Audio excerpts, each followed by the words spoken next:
E aí, pessoal, tudo bom com vocês? Mais uma aula aqui do segundo ano do ensino médio na escola. Nós estamos trabalhando, nós estamos estudando, né? Ia falar o nome da escola, mas eu vou deixar aqui. Então, gente, hoje a nossa aula vai ter como tema a natureza e cultura, certo? São duas palavras que querem dizer duas situações na qual o ser humano ainda convive, né? Dentro dessas duas vertentes, tanto natural como cultural, né? Vou ligar a luz aqui porque tá meio escuro. Na hora de editar, o trem fica tudo escuro, mais ainda, né? Minha luz profissional, olha como é que ela é boa. Mas o natural e o cultural, né? Acredito que vocês já devem ter estudado lá em biologia nas turmas anteriores que nós seres humanos somos também seres vivos igual os demais animais, né? Só que nós temos uma diferença que nós conseguimos desenvolver o nosso raciocínio, e esse raciocínio ao longo do tempo foi se transformando e se codificando também em linguagem, beleza? E cultural, né? Tudo aquilo que o ser humano consegue colocar a mão é cultura, certo? Então vamos lá conversar mais um pouco sobre isso, né? Vocês sabem, a história do ser humano data de 15 mil anos já na face dessa terra. Então, de 4 bilhões e meio de anos, o ser humano tem 15 mil anos de existência sobre essa terra, né? Então, nós somos muito irrelevantes na Terra ainda, certo? A vida inteligente na Terra só passou a existir há 15 mil anos atrás, certo? E diversas culturas pelo mundo contam a história de vida em outros planetas, mas não é a nossa aula aqui. Vamos para frente. Vamos só começar com duas histórias bastante interessantes que já aconteceram no mundo e que estão relacionadas a esse tema natureza e cultura. Primeira, duas meninas foram encontradas na Índia, sendo criadas ou convivendo com uma matilha de lobos. Então essas crianças, elas tinham trejeitos animalescos. Elas não eram lobos, mas quando você olhava para ela, você via duas crianças com atitudes de lobo. Uivavam, rosnavam, andavam com as quatro patas, eram ferozes, certo? Não desenvolveram fala, não, mas tudo aquilo que o lobo era, aquelas duas crianças também. Você pode dar uma pesquisada no Google aí. Elas se chamam a Mala e Malala, alguma coisa desse tipo, né? Eu vou estar deixando uma foto no vídeo para vocês e o link da notícia. Então, algo que aconteceu e essas crianças foram encontradas desse jeito. Claro que depois foram ressocializadas com outras crianças. Eu só imagino digamos assim, como foi a ressocialização dessas crianças. Não é muito novo isso, tá, gente? Foi bem no começo do século XX. Outra situação que eu tenho aqui, outra história, é da conferencista Helen Keller, né? Que americana, que faleceu em 68 do século passado. Ela nasceu cega e surda. Então, como uma criança vai aprender se não consegue enxergar e se não consegue ouvir? Porque os dois principais sentidos humanos que faz com que a nossa mente possa captar o ensino, entendeu? Porque para você aprender a ler, você precisa enxergar as palavras. Para você aprender a falar, você precisa ouvir o que os seus pais estão dizendo, entende? Lembra lá, quando você começou a falar, você repetia o quê? O que os seus pais falavam. Se você nascesse, se você fosse brasileiro, né? E você nascesse em outro local, digamos, por ocasião do destino, você fosse adotado por uma família alemã, enquanto ainda você era criança.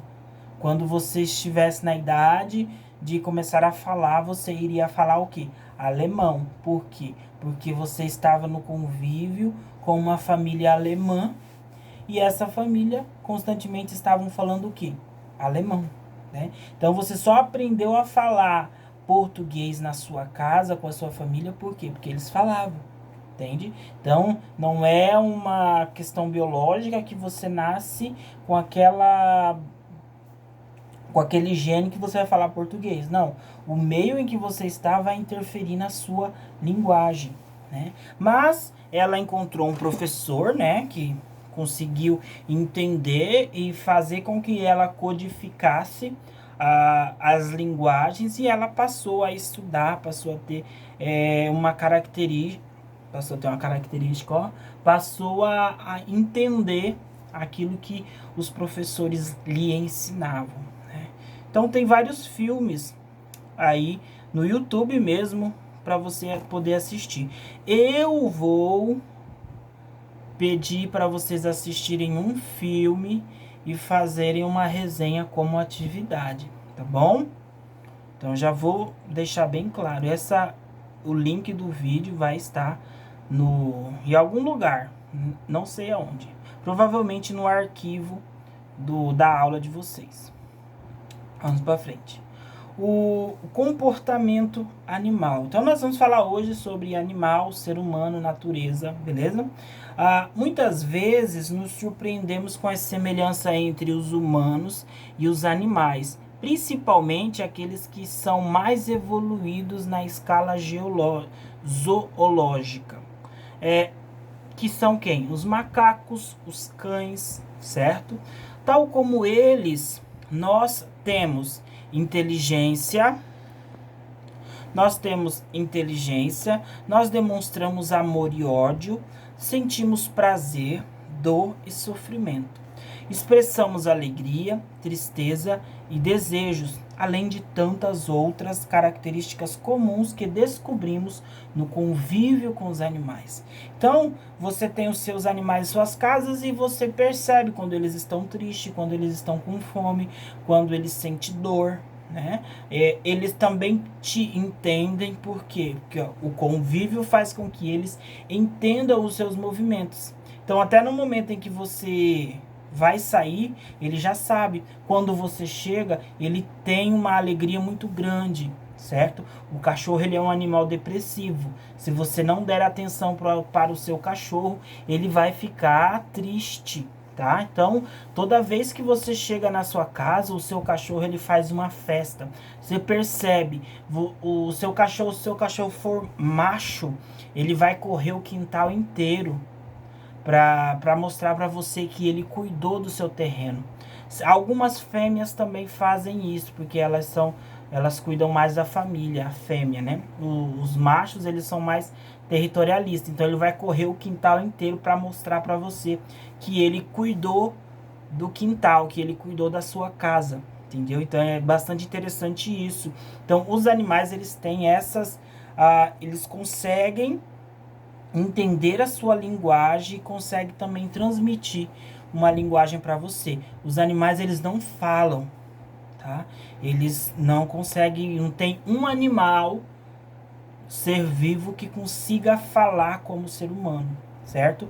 As araras, esse tipo de ave, elas não falam, elas repetem aquilo que você fala, certo? Então, alguma condição fisiológica da garganta desse tipo de ave faz com que elas repitam o que vocês falam. A principal ação e a vida, os animais, eles vivem por instinto. Fora esses animais que eu falei que estão em um processo de evolução muito maior, que são o cachorro, macacos e tudo mais, os animais que são menos desenvolvidos, a vida deles é um completo instinto, uma completa rotina de leis que são mantidas severamente ligadas, tá? Então, você vê ali, ó, Nos níveis mais baixos, tais como os insetos, eles vão agir principalmente por reflexos e instintos.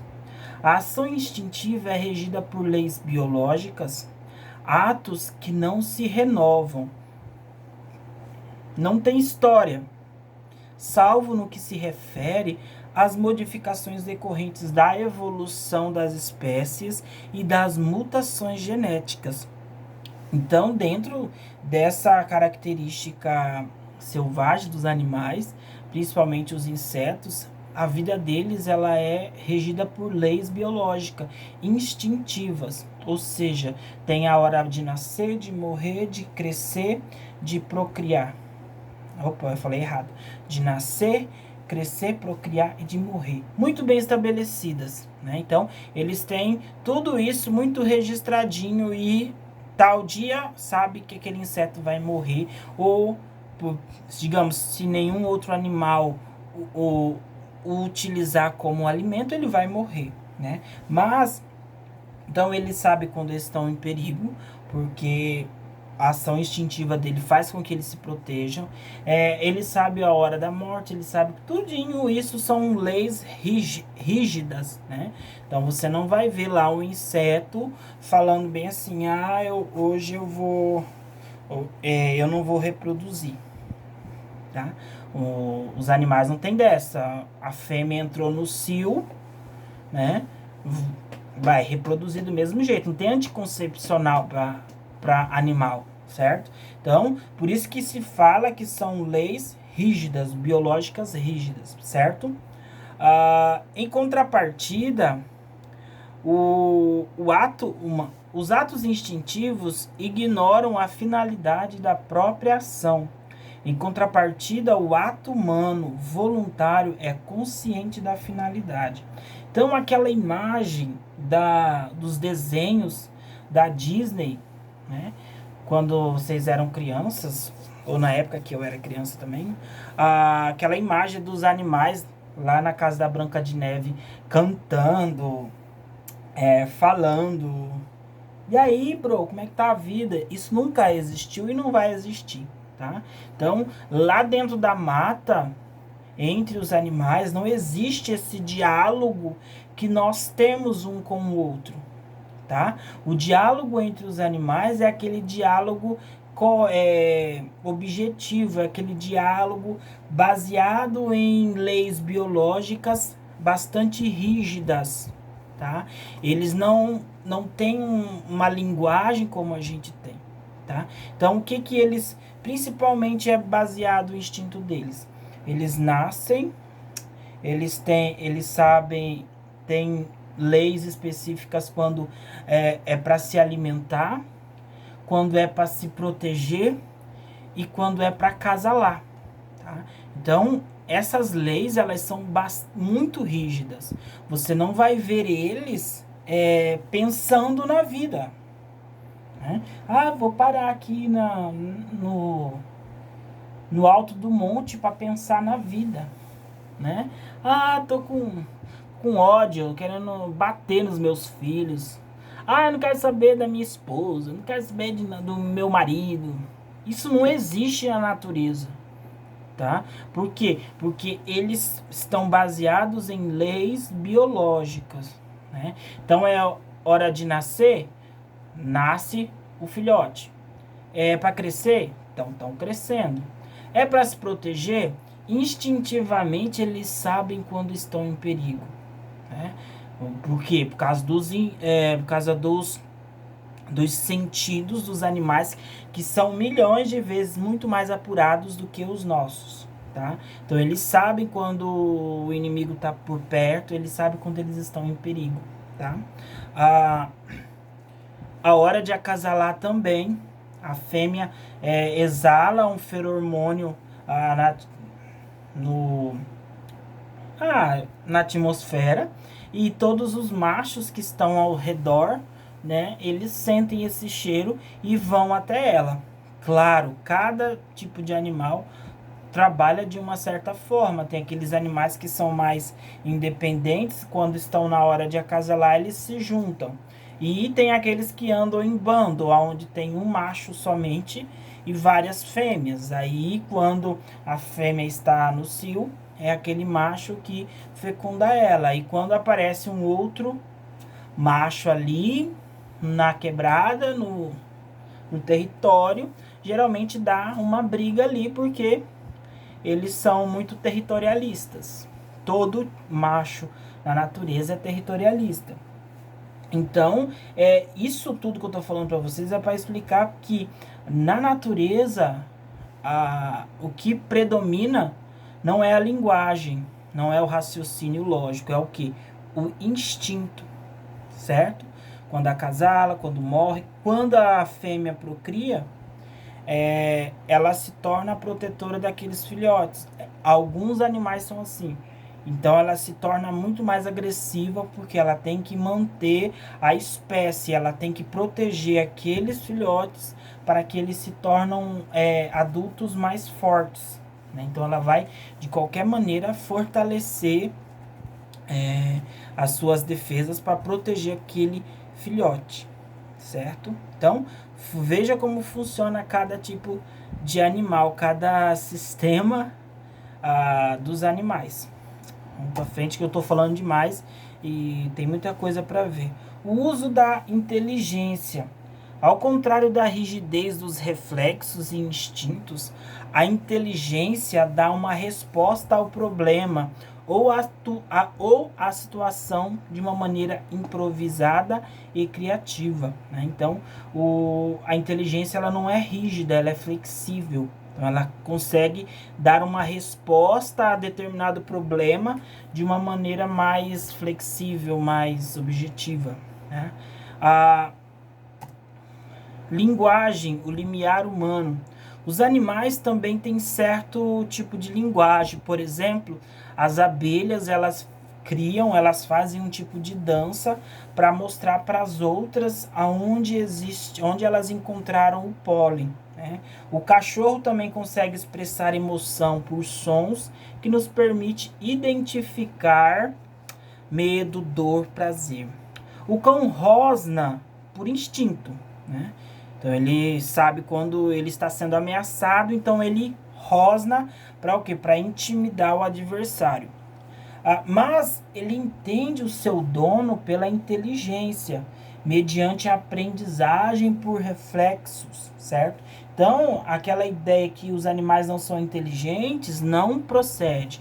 Eles podem não ter raciocínio, eles podem não ter linguagem, uma linguagem estabelecida, lógica, formar um raciocínio lógico. Ele não vai conseguir fazer isso, mas ele consegue entender muita coisa. O agir humano, a cultura. A linguagem humana intervém como forma abstrata. O que é abstrato, pessoal? É algo sem característica. Quando eu penso em algo geral e não muito particular. Quando eu penso num copo, eu não penso num copo verde desenhadinho. Eu penso num copo no geral, né? Então isso é abstrato. E é isso que a linguagem humana funciona. É pela palavra que nós nos situamos no tempo para lembrar o que ocorreu no passado e para antecipar o futuro pelo pensamento, né? Ou seja, tudo que nós fazemos hoje é registrado. As aulas que vocês estão tendo aqui estão sendo registradas. As atividades que vocês estão sendo feitas, elas estão ficando no armazenamento da plataforma Teams. Então, tudo isso é para quê? Para que possamos nos situar no tempo, né? O diário eletrônico que a gente faz, a presença de vocês na aula, presente, falta, os documentos de vocês que estão na secretaria, tudo isso vai ficar registrado na história, né? Por isso que nós falamos que a palavra nos situa no tempo. Quando eu quiser saber, daqui a uns 20 anos, que você, meu aluno querido, for uma pessoa muito importante nesse país e alguém quiser estudar, saber da sua origem, sabe aonde eles vão ir? Eles vão ir na escola que você estudou, vai pegar lá o seu histórico, fulano de tal, melhor aluno da turma, entendeu? Por isso que nós dizemos que a palavra ela nos situa no tempo, ela registra tudo, né? Então, por isso que antes não se tinha escrita, não tinha história, tá? Então, por isso que sempre nós batemos na tecla, entreguem as atividades, coloca o seu nome com letras corretas, maiúsculo, com escrito a caneta, porque tudo documento, vai ficar tudo documentado. Dada a infinita possibilidade humana de simbolizar as culturas são múltiplas. O que quer dizer isso? Cultura, gente, cada povo tem uma cultura, cada família vai ter uma cultura. É incrível isso. A ação cultural, ela é coletiva, por ser exercida como tarefa social, pela qual a palavra toma o sentido pelo diálogo. Então, as culturas, elas são bastante coletivas, elas unem as pessoas. Mesmo com todas as diferenças, em cada local você vai haver uma cultura em si, né? E ela faz parte, ela conversa com as sociedades. O mundo cultural é um sistema de significados já estabelecidos por outros, de modo que, ao nascer a criança, encontra-se diante de valores dados, idioma, maneira de alimentar, tom de voz nas conversas, né? Tudo isso, quando você nasceu, já existia. Você já tinha uma família muito forte, uma família com características fortes, até o jeito de falar. Pessoal, se vocês verem a minha família junto, parece que o mundo acabou, porque todo mundo fala ao mesmo tempo, todo mundo fala alto, sabe? Então, eu nasci nesse local, nesse ambiente, e eu não consigo olhar para a bosta desse foco, entende? Então, cada família vai ter suas tradições, suas culturas, né? E nós somos condicionados a isso. Então, se você não concorda com alguma coisa na sua família, meu filho, bem-vindo ao time, porque toda criança vai crescer nesse ambiente, né? Condicionado com a cultura da sua família. Às vezes você não concorda, às vezes você concorda ou não, mas tudo isso você está inserido lá dentro. Até na emoção, que nos parece uma manifestação tão espontânea, ficamos à mercê de regras que educam a nossa expressão desde a infância. Então, até o seu estado emocional, muitas das vezes, é influenciado pela tua família, né? O seu caráter, a sua característica, aquilo que você é, está muito moldado pela sua família. Só o processo de humanização se faz por meio das relações sociais. Será dos impasses e confrontos surgidos nessas relações que a consciência de si poderá emergir lentamente. Ao mesmo tempo que nós reconhecemos como seres sociais, também somos pessoas, temos uma individualidade que nos distingue dos demais. Então, todo mundo, mesmo estando e pertencendo a uma família, tendo características formadas por ela, cada um é um ser individual. E geralmente, gente, nós temos essa tendência de quebrar esse laço com a família, né? A haver uma ruptura e você construir a sua própria ideia, a sua própria forma de pensamento, as suas próprias tradições. Uma nova sociedade. Ainda que todos os tempos e lugares sempre tenham ocorrido, mudanças elas acontecem sempre, né? As chamadas sociedades tradicionais fixavam hábitos mais duradouros, né? Então nós temos civilizações que duraram milhões de anos, né? Que ordenavam a vida de maneira padronizada com estilos de comportamento resistentes a alterações, sempre introduzidas de maneira gradativa. Então, geralmente as sociedades que têm uma duração de tempo muito maior é porque ela tem uma tradição muito forte, né? Uma tradição excludente no sentido do que vamos proteger as nossas origens, vamos proteger a nossa língua, vamos proteger a nossa cultura. Por quê? Para não perdê-la. No entanto, a partir dos anos de 1960, nota-se uma mudança de paradigma, porque os parâmetros que vinham orientando nosso modo de pensar, valorar e agir desde o Renascimento e Idade Moderna, começaram a entrar em crise no final do século XIX. Por que isso, gente? veio a globalização, veio esse sistema de tornar todas as culturas em uma só, né? E isso modificou muito o pensamento das pessoas. Imagine o Egito até hoje o Egito permanece muito parecido com o que ele era antes. É claro, gente, não é nem 20% do que a civilização egípcia era, mas você percebe uma cultura ainda muito forte. Os muçulmanos são assim até hoje. Mesmo eles sendo extremamente capitalistas, eles ainda conseguem manter a sua cultura muito forte, né? As mulheres usando aquela roupa tradicional, né? Os homens também. Então, essas culturas permanecem até hoje, estão aí até hoje, por quê? Porque elas têm esse caráter forte, fechado. Por isso que a cultura permanece até hoje. Hoje a nossa sociedade ela se tornou, com o advento da globalização, uma sociedade da informação, porque hoje todas as coisas elas acontecem ao mesmo tempo. Nós somos bombardeados com muitas informações no nosso dia a dia. Nós não temos mais somente a nossa vida para cuidar, nós temos a vida de muita gente para cuidar, porque todo mundo se mostra hoje, todo mundo tem um celular com uma câmera e tá lá tirando foto, mostrando o corpo, mostrando o que come, mostrando o quarto, a cama, como que dorme e vai aí, barará, blá. Por quê? Nós nos tornamos esse tipo de pessoa que consumimos muita informação e que criamos muita informação. Essa é como nós somos hoje. A formidável revolução da informática já se faz sentir na cultura contemporânea.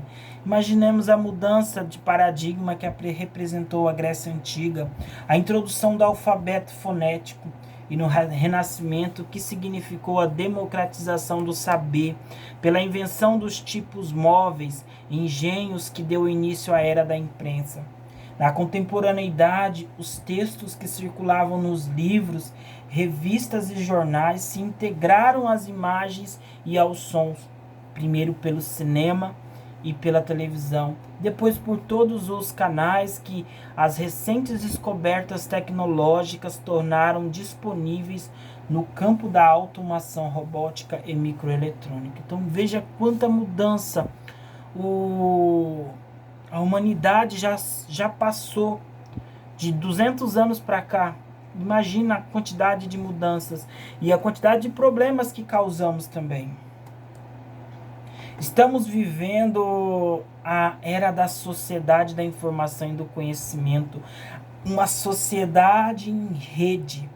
É um conjunto de nós interconectados e podem ser dos mais variados tipos, né? Hoje você está aí estudando através de um celular, através de um computador, né?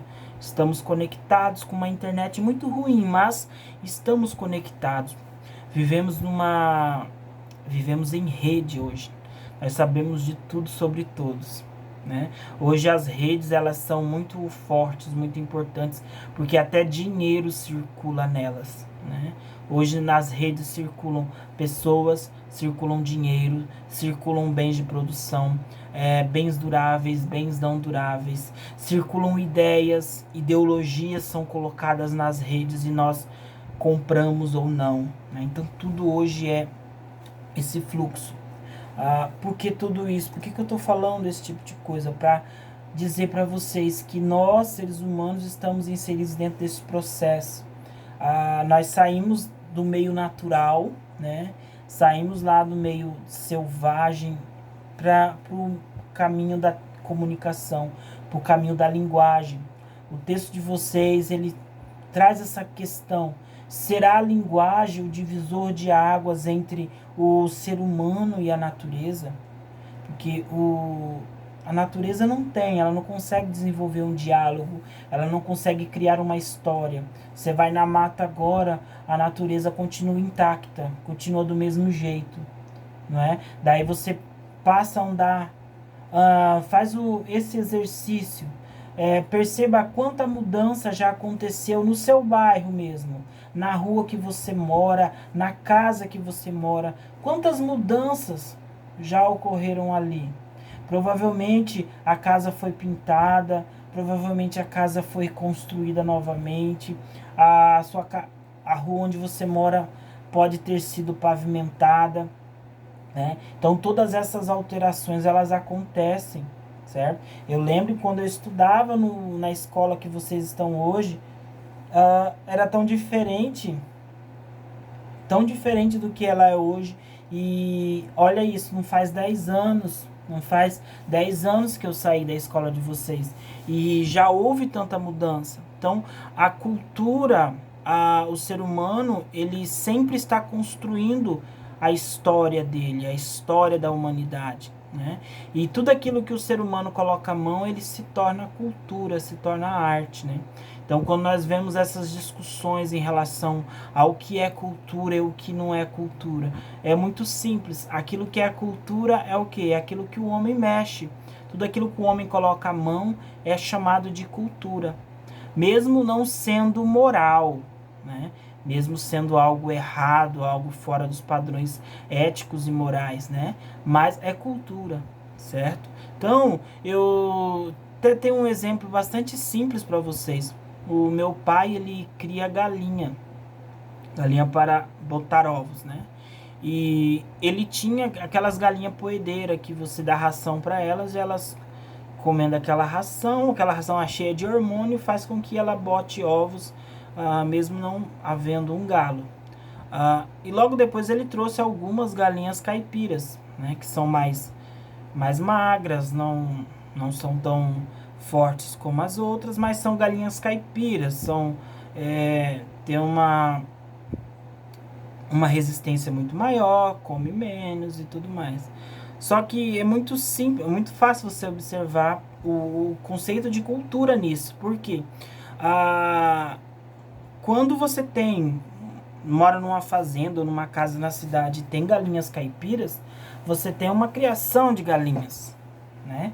Você tem uma criação de galinhas onde você coloca ali um pouco de milho e o restante da nutrição delas, elas se viram e procuram, né? Outros insetos e cisca o dia inteiro, come um monte de porcaria e ali ela sobrevive, né? Mas daí quando você tem uma cultura de galinha, né? Uma cultura que é o quê? Uma criação de galinha, porque se chama cultura? Porque daí já é o homem fazendo com que a galinha desenvolva mais. Ou seja, bote ovos, às vezes não tendo galo, né?